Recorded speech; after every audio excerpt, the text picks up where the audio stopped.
अपने पिछले संबोधन में मैंने मानगो, जुगसलाई और आदित्यपुर के सभी मतदाताओं से सादर अनुरोध किया है कि 23 फरवरी को बूथ पर जाकर अपने मत का प्रयोग करिए।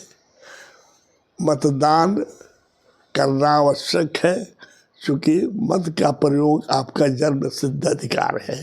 निर्भीक होकर जिस कैंडिडेट को चाहे उसको वोट दें। वैसे आपकी इच्छा है किसी पार्टी को देना चाहे तो आपको। मैं 69 में मुंगेर से ट्रांसफ़र होकर जमशेदपुर में आया था। मेरा सौभाग्य है कि जिस क्वार्टर में हम रह रहे हैं उसी क्वार्टर में उस समय से है। आने पर पहले तो पोस्ट ऑफिस के सामने एक रूम का घर था, 3 महीने हम लोग रहे। उसके बाद ये घर बन रहा था, आर्टराइट अलॉटमेंट हो गया।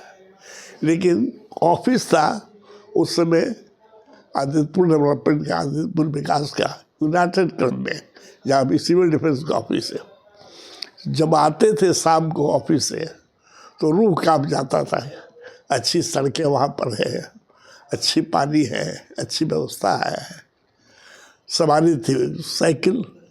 जाने में आने में तो आसान था, जाने में क्या दम निकल जाता था। ऊंचाई पर जाना था तो साइकिल सवारी थी, साइकिल से आते थे। वहाँ उजाला में थे, साफ सड़कों पे थे। यहाँ आते थे तो मेन रोड जो चौड़ा देख रहे हैं अभी 4 लेन है, वो 1 लेन भी नहीं था। पतली सड़क, उसे जगह जगह पर गड्ढे।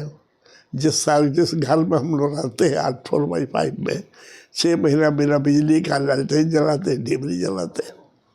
सामने का रोड तो चौड़ा था ही, लेकिन नाली साफ रहती थी उस समय। हाउसिंग बोर्ड के अंदर में था और उसमें सरजू बाबू थे, नारद बाबू थे। ये दोनों तक देखते थे कि नाली साफ रहे, सफाई रहे, इधर काफ़ी ध्यान था। तो मच्छर कम लगता था, आबादी कम थी, मच्छरदानी आदमी लगाता था। लेकिन कब बिजली आएगी कब चली जाएगी ठीक नहीं था। पानी 2-3 दिन पर एक दफे आता था, नहीं यार। उस समय नोटिफाइड एरिया था। शुक्र था कि नोटिफाइड एरिया के चेयरमैन हमारे ही बॉस, मतलब कि आदित्यपुर विकास के जो स्पेशल अफसर थे वही होते थे। एक टूटा फूटा ट्रक था, हम लोग ट्रक से ही कम से कम पानी ले आते थे, उतना अलाउड था। आदित्यपुर में अभी नया लोग आ रहे थे तो सड़क थी लेकिन बनी थी, 2nd फेज में तो जंगल था। उम्मीद हुआ कि अब यहाँ रह रहे हैं तो नोटिफाइड एरिया से नगर पालिका हुआ तो कुछ उम्मीद बढ़ी कि साहब सड़कें बहुत चौड़ी होगी, मच्छर नहीं रहेगा, बिजली की व्यवस्था बहुत अच्छी हो जाएगी। कुछ तब्दीली नहीं हुआ, कुछ हुआ लेकिन तब्दीली नहीं हुआ। हाँ, इतना ज़रूर हुआ कि अब हम लोग नगर पालिका में है, हमारा एक अध्यक्ष है, जाते हैं कोई बात सुनता है। सफाई के लिए मजदूर आता था उस समय भी, आज भी आता है, इसमें कोई दिक्कत नहीं है। लेकिन धीरे धीरे जब जनसंख्या बढ़ी है उस हिसाब से सफाई की व्यवस्था नहीं है। और मेरा अपना भी मानना है, सफाई नगर पालिका, नगर निकाय या नगर निगम के ऊपर ही निर्भर नहीं हो सकता है। हमको अपने भी अपने घर के सामने साफ करना चाहिए। मैं अभी गया था इंदौर, वहाँ की सफाई देख के आया। वहाँ पानी की व्यवस्था है तो आदमी मर रहा है, गवर्नमेंट के अंदर में है। सफाई नगर पालिका के अंदर में है तो वहाँ पर नगर पालिका के लिए कहीं कूड़ा ले जाके कूड़ा कचरा रखने का स्थान नहीं है। कूड़ा कचरा जैसे हम लोग यहाँ 2 बाल्टी दिया है नगर निगम ने, जिसमें गीला कचरा रखे, सूखा कपड़ा कचरा रखे, उसका कोई डिफिनीशन नहीं है, कोई गाइडलाइन नहीं है, कोई समझाता नहीं है। वहाँ पर हर मोहल्ले में स्वयंसेवी संस्थाएँ हैं, उनको कुछ पैसा मिलता है, वो गाइड करते हैं। नतीजा ये है कि कचरा वाली गाड़ी सीधे वहाँ जाती है जहाँ के कचरा का रिसाइकलिंग होता है, फिर बीच में कहीं नहीं रुकती है। अगर उसके लिए जो हमारे मत करदाता है, जो लोग रहते हैं, वो जिम्मेवार है। लेकिन उसके पीछे नगर निगम हो, नगर निकाय हो, नगर पालिका हो, उनका सहयोग, उनकी प्रेरणा बहुत जरूरी है।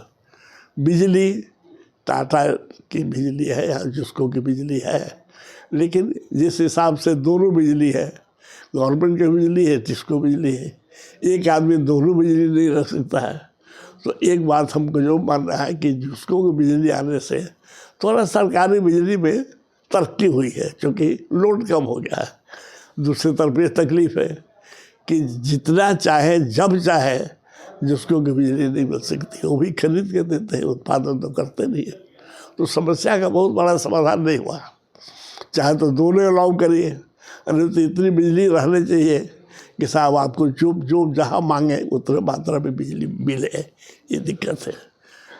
पहले बिजली जाती थी आती थी तो मिलता था, खबर मिलता था कि आज बिजली नहीं रहेगी, इतना देर तक होता है।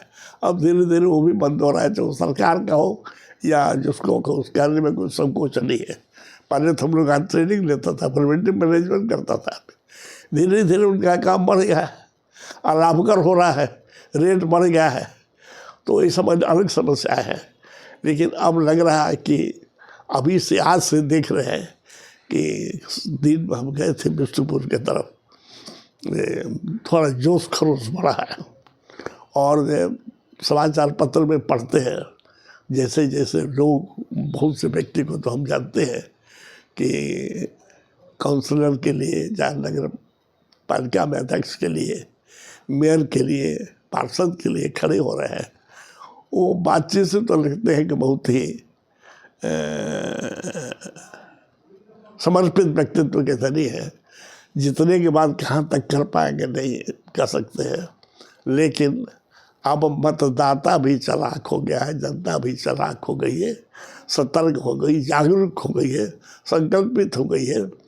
तो अब ध्यान में रखना चाहिए हमारे पार्षद जो होंगे, डिप्टी मेयर होंगे, मेयर होंगे, यहाँ नगर के पालिका के अध्यक्ष होंगे, कि पॉलिटिकल पार्टी की तरफ से इलेक्शन में जो बयान दे दिया जाता है और फिर उसका कार्यान्वयन नहीं होता है, तो वो तो एमपी के इलेक्शन में होगा। बड़ा क्षेत्र है, पूरे पश्चिम सिमली यही एमपी है। एमएलए के इलेक्शन में होगा कि 3-4 थाना मिला के होता है। लेकिन नगर पालिका का, नगर निगम के इलेक्शन में तो आपको घर घर जाना पड़ेगा। और मेरा निवेदन है, मुझे उम्मीद है कि घर घर जाके जो हमारे जो प्रत्याशी हैं, कुछ अगर प्रॉमिस करके आएंगे, आश्वासन करके आएंगे, तो वो उम्मीद है कि आश्वासन का पूरा होगा। सरकार भी फंड देगी, लड़ना होगा तो जो यहाँ के लोग रहते हैं वो भी साथ में रहेंगे। लेकिन इस साल अभी जो जिस तरीके से भारतवर्ष तरक्की कर रहा है, मुझे लग रहा है कि अब हम कुछ तरक्की की ओर बढ़ेंगे। लेकिन एक बात का अफसोस है, जैसे पहले अफसोस होता था बिष्णुपुर से जमशेदपुर आने के लिए, नगर निगम नहीं है। अभी मार्गों में नगर निगम है। मार्गों में देखिए, आपको हाईवे पर आपको ये ऊपर से आपको व्यवस्था हो रही है, उधर से बेहतरीन व्यवस्था है। फ्लाईओवर बन रहा है, 2 पुल थी, तीसरा पुल बन रहा है। और पुल से मानगो, पुल के बाद एक रास्ता जाता है दिवला चौक, एक रास्ता जाता है इधर आपको जवाहर नगर होते हुए, दोनों पर फिर पुल बन रहा है। और यहाँ तकलीफ है, जमशेदपुर में एक रोड है, एक इसी रोड के किनारे दुकान भी है, उसी रोड पर गाड़ी भी चलती है। ईश्वर की कृपा है कि दिन में ट्रक नहीं चलता है। इसके लिए हम बहुत शुक्रगुजार हैं सरकार को। क्या यहाँ फ्लाईओवर नहीं बन सकता है? क्या प्रकाश उद्यान में घूमने की जगह नहीं बन सकता है? क्या मेरी ड्राइव जैसे बना है नदी की सररेखा किनारे, क्या खरखाई में मेरी ज्वाइन नहीं बन सकता? उत्तरायण नदी है। क्या सड़क किनारों को जोड़ने के लिए और सड़क नहीं बन सकती है? क्या यहाँ के सड़क पर बिजली नहीं हो सकती है? क्या आदित्यपुर से कांगड़ा जाते हैं तो अंधेरे में जाते हैं, रात को आते हैं? कब ये सपना पूरा होगा? ये तो सरकार, नगर निगम के मेयर, नगर निगम के पदाधिकारी करेंगे। लेकिन आशा जरूर है कि कुछ न कुछ इसमें तरक्की होगी।